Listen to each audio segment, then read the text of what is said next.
Olá, está começando mais um episódio do Pod Fametro, na verdade o 10º episódio. E nós vamos falar sobre um tema fundamental. Vamos falar sobre a radiologia.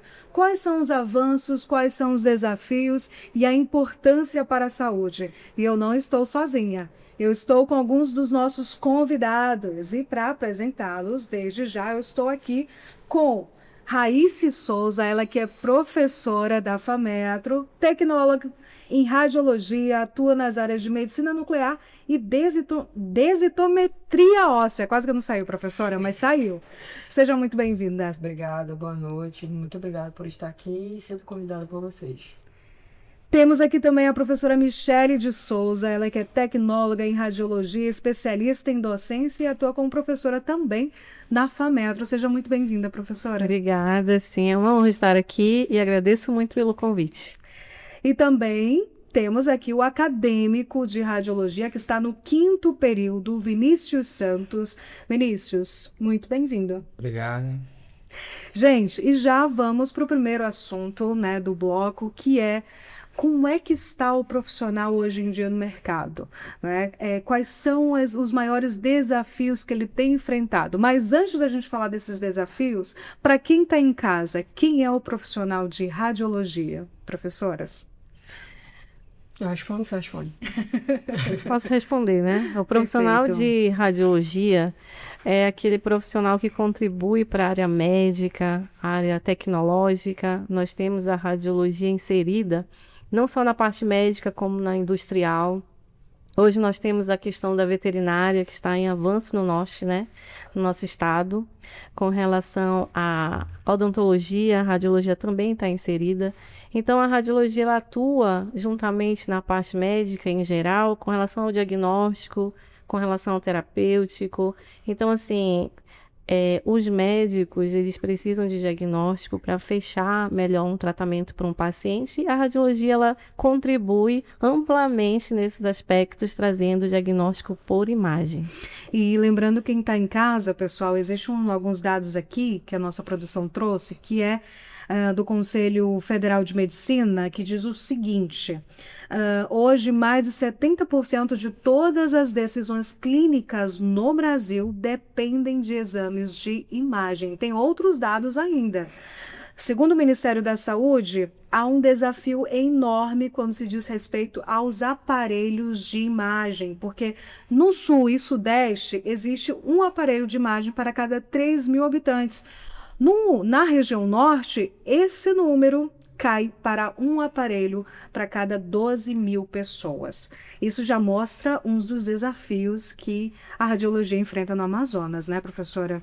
Ela, além dela enfrentar com esses parâmetros de realizar exame, a gente sabe que a gente somos os olhos da medicina, né? E a gente precisa ter essa qualificação para ter um bom atendimento, para dar um bom diagnóstico, até porque a nossa área ela é muito ampla. Se eu não consigo uma precisão no diagnóstico fechado, no raio-x, numa tomografia, numa ressonância magnética, nós temos também a medicina nuclear para dar uma decisão completa para esses pacientes. Então, assim, os médicos hoje em dia, os desafios que a gente vem enfrentando aqui para uma qualificação, a gente sabe que é muito avassalador, muito, como é que eu posso dizer para vocês, é um desafio a cada dia, né, que a gente enfrenta. Com os aparelhos, a gente teve uma melhora com a parte digital, mas a gente sabe que não é só digitalizar, a gente precisa entender o contexto, como é que funciona nesses parâmetros. Nós estávamos conversando aqui nos bastidores, né, sobre essa questão da qualificação de profissionais na região norte, eu falo no Amazonas como todo, e aí vocês comentaram comigo sobre como que o Amazonas, eu falo a região norte, ela ainda está ali caminhando, né, não é ali como em outras regiões, ou seja, ainda está ali inferior a essa qualificação.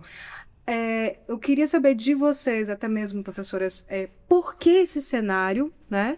E como criar essa cultura de qualificação mesmo dentro da radiologia? No contexto diagnóstico, a gente aqui, inclusive, né, a FAMetro, ela tem sido a pioneira no sentido, né? Hoje nós temos na graduação, acredito que somente na FAMetro, a radiologia ela é dividida, né, em tecnólogos, desculpa, né? Graduação e técnicos em radiologia. E a FAMetro, ela tanto inseriu no mercado de trabalho com essa classificação de técnicos, porque tem o técnico de radiologia pela FAMetrotec, né? E a graduação. Nós não tínhamos até ano passado a questão de pós-graduações presenciais, sim, à distância, de outras instituições fora do estado. E a FAMetro conseguiu trazer, né, isso. E hoje nós temos tanto a pós-graduação em mamografia e densitometria óssea, como em tomografia e ressonância magnética, que é um grande avanço de diagnóstico, de tecnologia para os nossos alunos que saem, né, como graduados e já conseguem permanecer por aqui e fazer uma pós-graduação.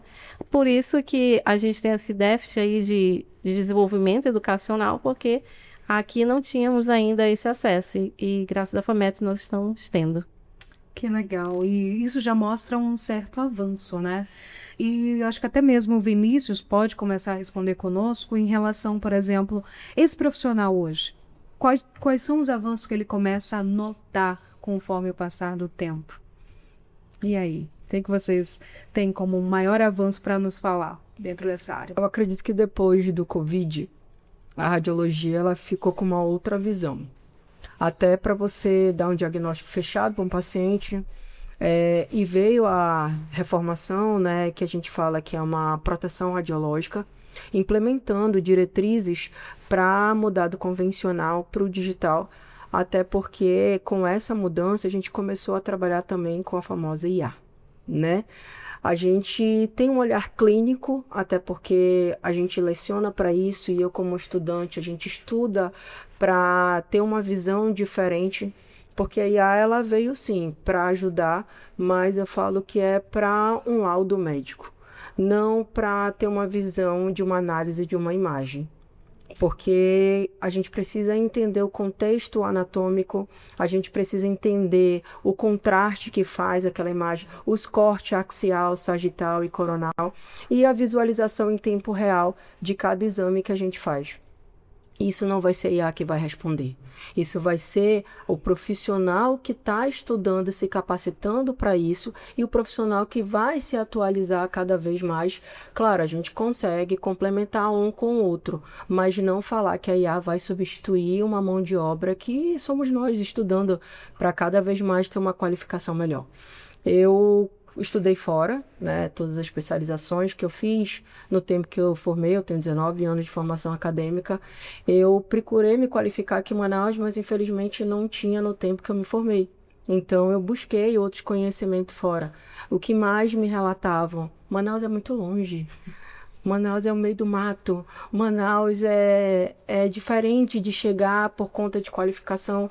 E quando a gente volta para cá mais qualificado, a gente tem um mercado de trabalho aberto a mais. Só que a gente como professora e também a nossa coordenação, a gente entende o contexto que nossos alunos precisam, porque a gente está inserido no mercado de trabalho e a gente sabe que uma pessoa bem qualificada, ela consegue ser empregado em qualquer canto. Mas a IA, no meu ponto de vista, ela não vai substituir um profissional de radiologia. Não tem nem a possibilidade dessa substituição. Por isso que a gente tem que se qualificar cada vez mais. Perfeito. O Vinícius acompanhou essa implementação aí, eu falo, tecnológica que a gente fala, né? Entre ali o que era, como era antes a radiologia e como ela é hoje. Queria que tu falasse, Vinícius, assim, desses avanços que tu tem notado. Antigamente na radiologia, né? A gente trabalhava, né, com os químicos, né, com os filmes, né, que era revelação, fixação, lavagem, secagem, né. Antigamente era manual. O profissional ele tinha que estar, basicamente, ele fazia um exame no paciente, ele tinha processos químicos. Aí hoje em dia se modernizou. Hoje em dia é tudo digitalizado. Hoje, como é feito um exame, automaticamente já é enviado para o computador. Aí tem um sistema PACS, DICOM. Hoje em dia tem mecanismos em sistemas, né? Que agilizam esse processo. Que agiliza esse procedimento. Ou seja, fez um exame lá do paciente. Um exemplo aqui, um paciente vai fazer exame de tórax. Aí, como é feito esse exame, automaticamente já para o computador. O médico, hoje em dia, ele consegue laudar, através do sistema DICOM, né, a distância. Ele consegue laudar a distância, ele não precisa estar analisando a imagem no setor de radiologia, ele consegue laudar a distância. Só basta ele ter o ID, as informações do paciente, ele consegue dar a lauda à distância pelo sistema DICOM. E eu lembro que antigamente as pessoas chegavam até com os filmes assim grandes, né? Alguns exames de imagem bem assim grandes, assim com envelopes grandes, assim. Eu ficava assim, gente, foi um baita de um exame, né? Hoje, basicamente, você não necessariamente precisa carregar esse exame de cima para baixo. Você consegue visualizar ali de uma forma digital e facilitar essa identificação, né? Acho bem legal isso. Eu gostaria de complementar com mais informações. Antigamente a gente tinha exames contrastados, né, como urografia excretora, retrógrada, que era muito feito, né, na radiografia convencional, que é a estuda, né, do rins, bexiga, uretério, a região do sistema urinário. Antigamente era feito, né, esse estudo. Eu vou dar um exemplo da urografia retrógrada. Ela era feita, né, era introduzida uma sonda na região do orifício, né, da uretra, né? Ureteres, né? Era introduzido, né?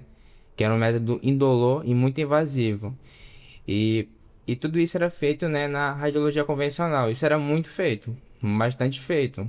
Hoje em dia, né, com os avanços, né, por exemplo, da tomografia computadorizada, que a tomografia ela foi se modernizando, a tomografia computadorizada, né, ela consegue visualizar a imagem com muita qualidade, muito Com mais detalhamento, né? detalhes. Porque através, né, de um corte axial, ela consegue programar um sagital e um coronal, ela consegue basicamente extrair o máximo possível de qualidade de uma imagem através de detectores, porque lá no tomógrafo, né, tem os detectores, né? Esses detectores vão ajudar a melhorar a qualidade de imagem que é feito, né, com o paciente, né? Hoje em dia a tomografia computadorizada, eu não vou dizer que ela extinguiu, né? Deixou obsoleto, mas raramente hoje em dia faz exame com urografia escritura retrógrada como antigamente, porque a tomografia computadorizada, né, ela é um método que consegue ver com maior detalhamento essa região anatômica, consegue substituir, é um método menos indolor e rápido. Aí hoje também temos a ressonância magnética, né, que ela se modernizou, avançou bastante, ela consegue ver órgãos em tecidos moles com boa qualidade, boa nitidez. A radiologia hoje, né, ela tem um ramo diagnóstico, tem um ramo de tratamento. Diagnóstico, por exemplo, raio-x, a tomografia, a ressonância, a medicina nuclear. Entendi. Vou já pegar esse gancho e falar da medicina nuclear.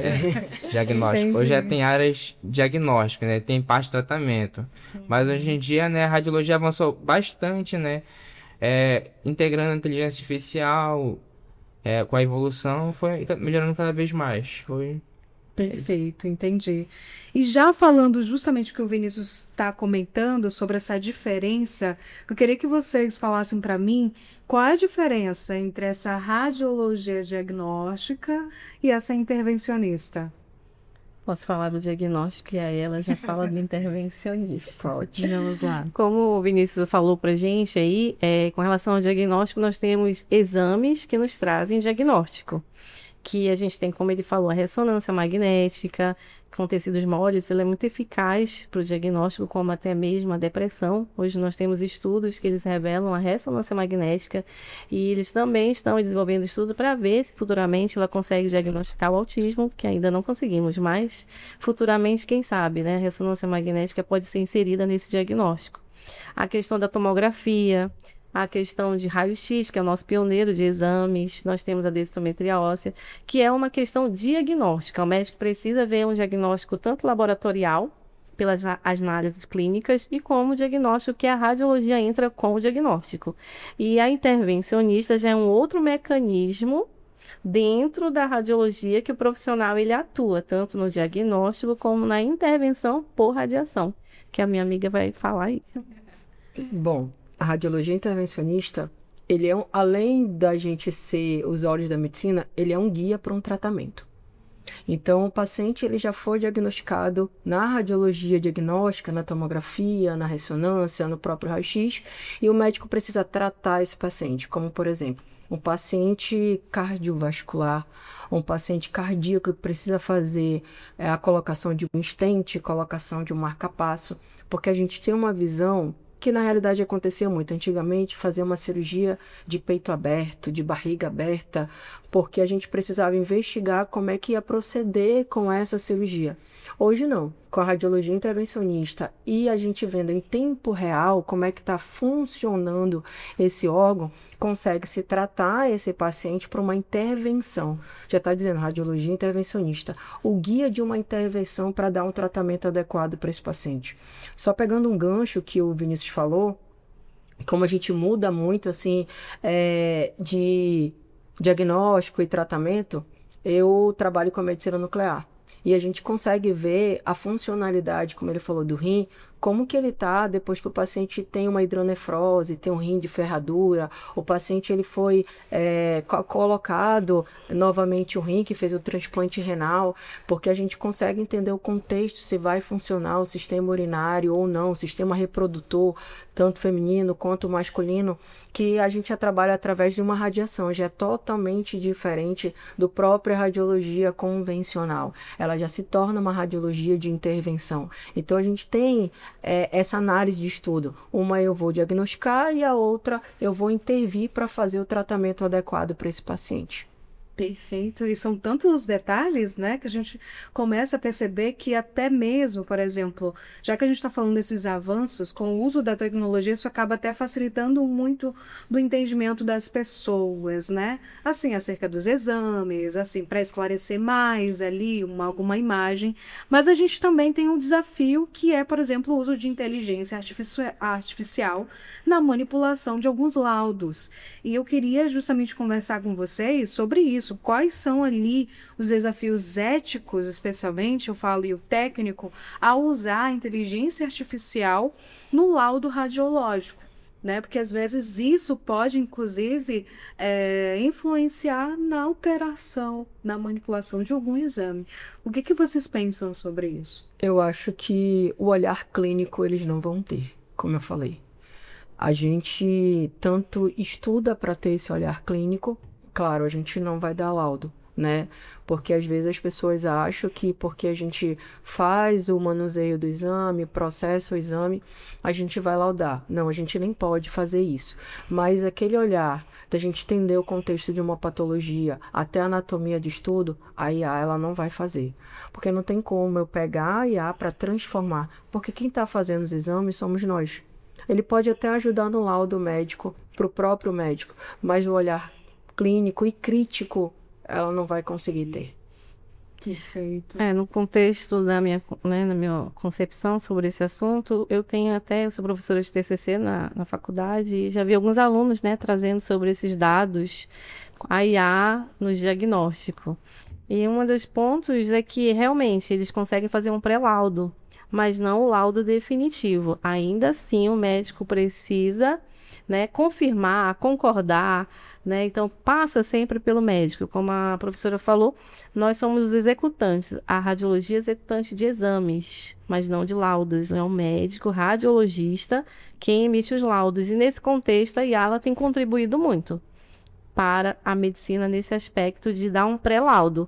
Mas, ainda assim, quem assina ao final, concordando com tudo aquilo, é o médico. Perfeito. E para quem agora? Vamos lá, para a academia, né? Nós estamos falando da FAMetro. Vocês falaram que a FAMetro é uma das protagonistas quando se diz respeito ali à formação, qualificação de profissionais de radiologia. Eu acho que isso é interessante para a gente, porque para quem está começando nessa área, eu queria saber o que vocês indicariam. Porque às vezes a pessoa ela entra com uma ideia sobre radiologia e talvez mude bastante, o que é natural. Porque sempre acontece em qualquer curso, né? Entrar com uma certa expectativa e durante o decorrer do curso a gente tentar entender realmente quais são as limitações e os avanços. E então, para vocês, professoras, o que vocês indicariam para quem está em casa, está pensando em cursar radiologia? Mercado de trabalho, por exemplo, eu acredito que A área de ressonância magnética, a área de medicina nuclear, tem uma área também que é levantamento radiométrico, que a gente consegue fazer a calibração dos aparelhos, porque quando os alunos entram, eles têm a concepção de pensamento que a gente só vai executar o exame. Só que a gente precisa entender o contexto, como é que funciona o exame. E aí eles vão se apaixonando cada vez pelas áreas, porque são áreas diversas: radiologia industrial, radiologia florense, radiologia diagnóstica, radiologia intervencionista. Radiologia industrial a gente trabalha com irradiações de bebidas, a gente trabalha com escaneamento de cadáver, a gente trabalha com esterilização de equipamentos, né, instrumentação cirúrgica. Então, tem uma amplitude muito grande para eles aproveitarem, né? Eu falo de desbravar todo o conhecimento que a gente tem para oferecer para eles. E a proposta que eu deixo aqui para eles é estudar cada vez mais, se capacitar, buscar mesmo. Porque com os avanços tecnológicos que a gente vai tendo, cada vez mais os aparelhos eles vão ficar mais sofisticados, cada vez os aparelhos eles vão ficar com uma detecção bem maior, só que a gente precisa se aprimorar. A gente não pode ficar com aquele comodismo 19 anos atrás, que quando eu comecei a faculdade, quando a professora Michele começou a faculdade, a gente vai melhorando. A gente tem uma feira em São Paulo, e no Rio de Janeiro também, que é com os avanços tecnológicos da radiologia. Todos os aparelhos com dimensões totalmente diferentes. Aí os alunos perguntam: professor, a gente vai ser substituído? Nunca. Até porque se você não se qualificar, se você não se aprimorar, aí sim tu pode ser substituído. Mas a qualificação, como fazer o manuseio do aparelho, como que tu vai calibrar o aparelho, como que tu vai apertar aquele botão, você precisa se qualificar. Perfeito. Exatamente, qualificação, né? E nesse sentido, né, como o Vinícius colocou, a evolução. Nós estamos sempre em evolução. E antes nós tínhamos o convencional, hoje nós temos o digital. E todos os profissionais precisam caminhar junto com essa evolução. E a FAMetro tem investido muito nisso. Nós estamos empenhados, né, com relação aos nossos alunos para que eles estejam prontos para o mercado de trabalho. Eu tenho muito orgulho quando eu vejo um aluno dizer: olha, estou trabalhando, eu tenho egressos da faculdade que estão no 28 de agosto, que estão no João Lúcio, que estão nas clínicas particulares em atendimento, exercendo aquilo que eles um dia sonharam e hoje estão executando. E a gente fica muito feliz por isso. E você, Vinícius, o que fez você escolher o curso de radiologia? Lá de uma forma bem... Eu caí de paraquedas. Caiu de paraquedas. Mas o que fez você se manter até hoje? Bom, o que me mantém motivado no curso, os professores sempre me motivaram a estudar. Vai lá, estuda, vai lá, faz um curso. A professora Raí sempre falava pra mim assim: ó, estuda, acredita no potencial. Aí eu comecei no primeiro período, hoje já estou finalizando. Esse ano já formo, já virou um tecnólogo em radiologia. Pretendo me especializar em docência para ser professor no futuro, se Deus permitir. O que me motiva é isso, que é uma área muito boa, né? Hoje a área da saúde precisa de profissionais mais qualificados, né? Precisa dessa humanização, atendimento humanizado. E sobre aquela conversa da inteligência artificial, é importante o profissional ter o contato com o paciente, falar com o paciente, saber como ele está, né? fazer a anamnese, conversar, é muito importante. Eu acredito que a inteligência artificial nunca vai substituir a gente, não tem como substituir a gente que é da radiologia. A inteligência artificial são mecanismos e ferramentas que auxiliam a gente. Auxiliam no diagnóstico, auxiliam na precisão de imagem, melhor qualidade da imagem. Hoje na tomografia, vou tentar falar de uma maneira concisa, né? Hoje temos, basicamente, a gente faz um exame tomográfico, a gente consegue fazer várias coisas, né, que vão melhorar a qualidade de imagem. A gente tem vários filtros. O médico, basicamente, só de ele tocar numa região, uma estrutura, ele consegue ver se tem alguma anormalidade. Por exemplo, a escala de HO, Hansfield, né? Tem um padrão numérico aqui, né? Que indica, né? Que cada estrutura corporal tem um padrão. Aí, se o médico, por exemplo, apertar em um rim e fugir desse padrão, vai indicar uma anormalidade. Isso é um mecanismo de inteligência artificial, né? Que a própria tomografia fornece. E ela consegue, basicamente, né, através, né, de exame com contraste, né? Fazer exame, por exemplo, da coronária, visualizar o coração com bastante detalhe, consegue visualizar as estruturas anatômicas com maior detalhe, com coloração, com filtros, né? Tudo isso facilita, né, no diagnóstico e pro laudo médico. Perfeito. Mais uma vez, quero agradecer a disponibilidade, professoras, de esclarecer um pouco mais o curso de radiologia, para falar ali sobre os avanços, os desafios que o curso enfrenta. Quero agradecer o tempo que vocês dedicaram para falar sobre esse assunto, a mesma coisa, Vinícius.